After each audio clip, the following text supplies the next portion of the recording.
ఉన్నప్పుడు ఆ బీజము నీతో ఉంటది కనుక నిన్ను భద్రము చేస్తుంది. భద్రము చేయడం వల్ల ప్రయోజనం ఏమీ లేదు. మరొక కార్యము నీలో జరగాలి.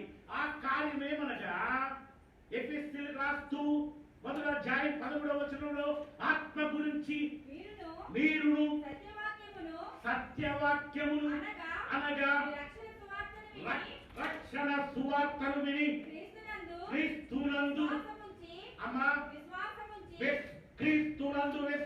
క్రీస్తు అనగా అభిషక్తుడు, క్రీస్తు అనగా ఆది సంభూతుడు.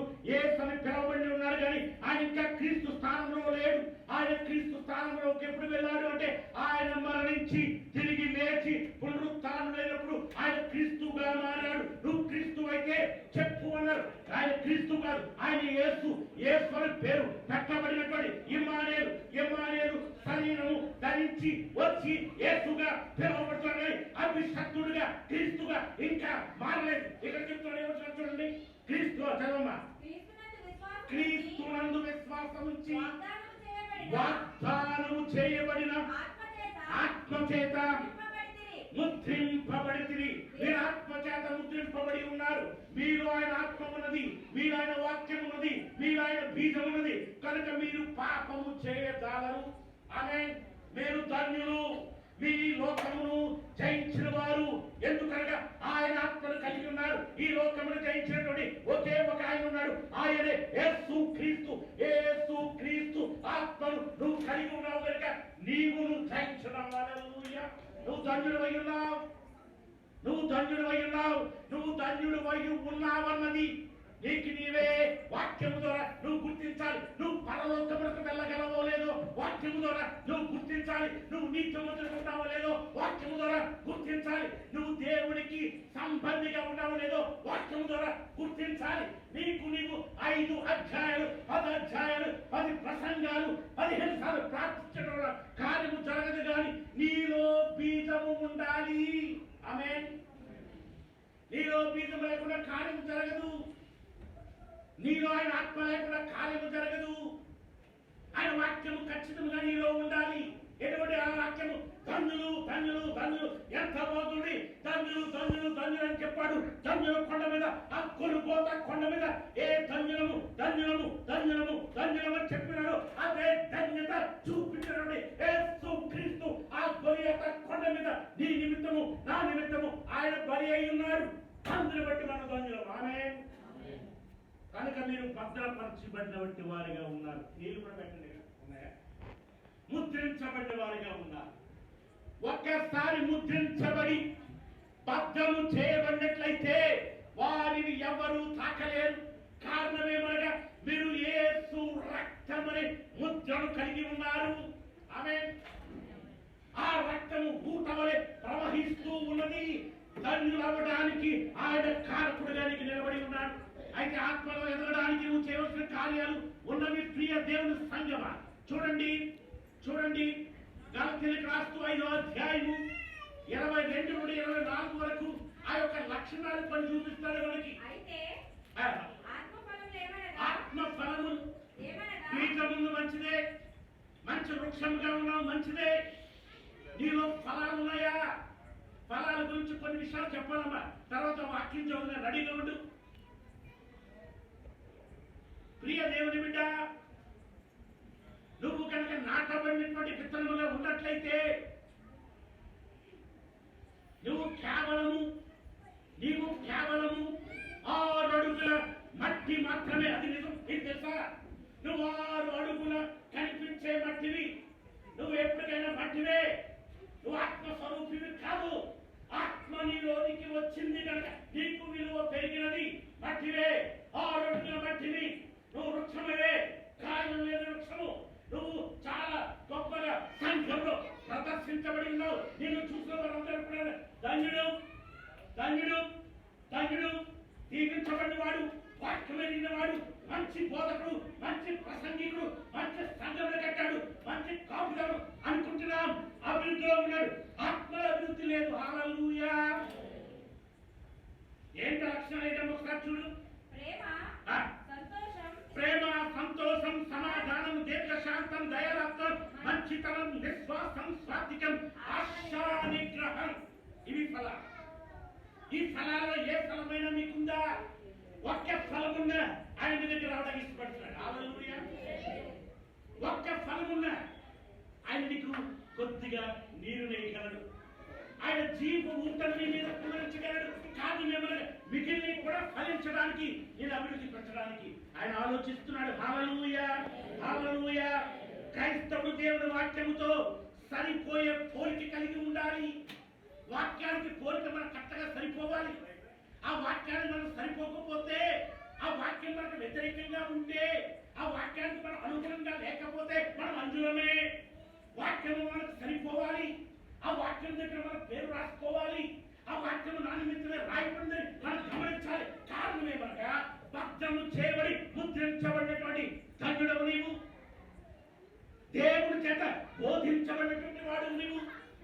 మరి ఇంతకాలం నుండి దేవుని చేత బోధించబడి భద్రపరిచి ముద్ర వేయబడినటువంటి నీలో ఈ లక్షణాలు ఉన్నాయా? మరి లక్షణాలు, ఈ ఫలాలు లేకపోతే నువ్వు ఫలించిన ప్రయోజనం లేదు.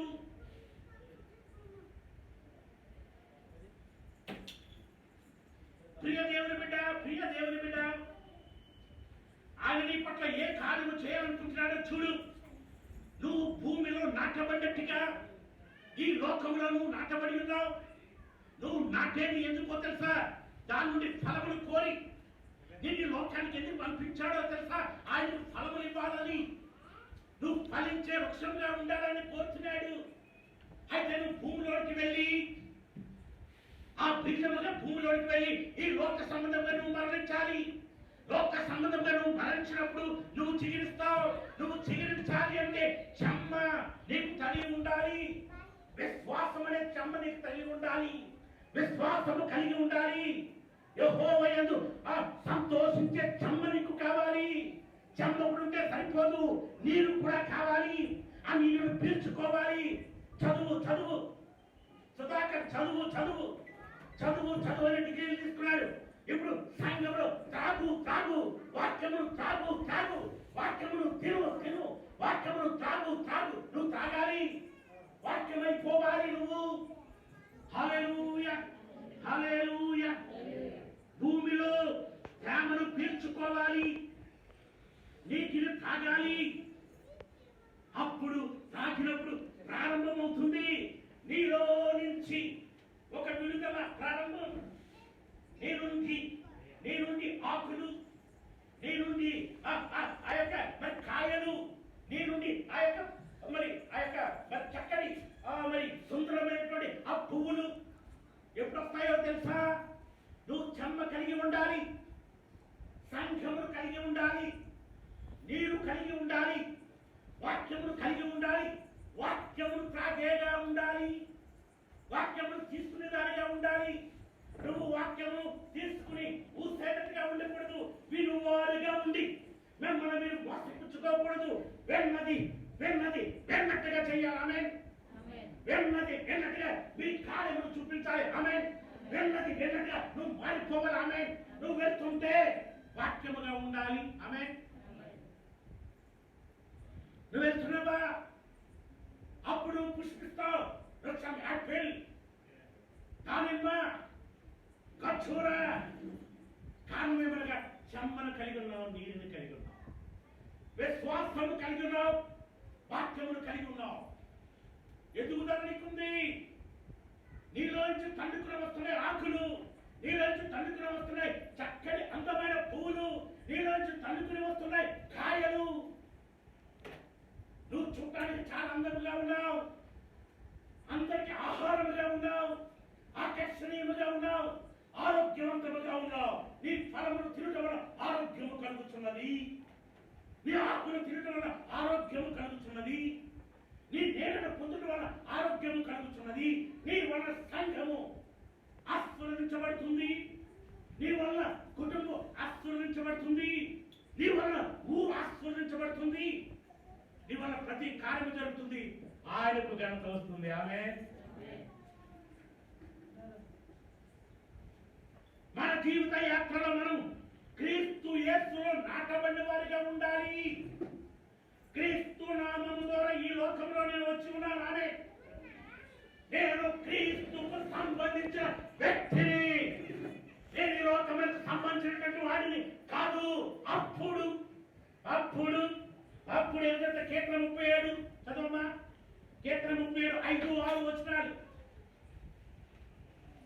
నాటబడిన తర్వాత నీ నుండి ఆత్మీయ అభివృద్ధి చూస్తారండి. 37వ అధ్యాయం కీర్తన 5:6.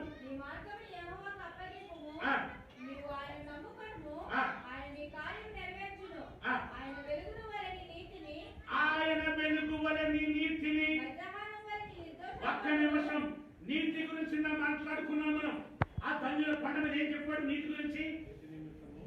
నీతి నిమిత్తం, నీతి నిమిత్తం హింసించబడిన వారు లేక ఆకలి తప్పులు గలవారు ఏముంది?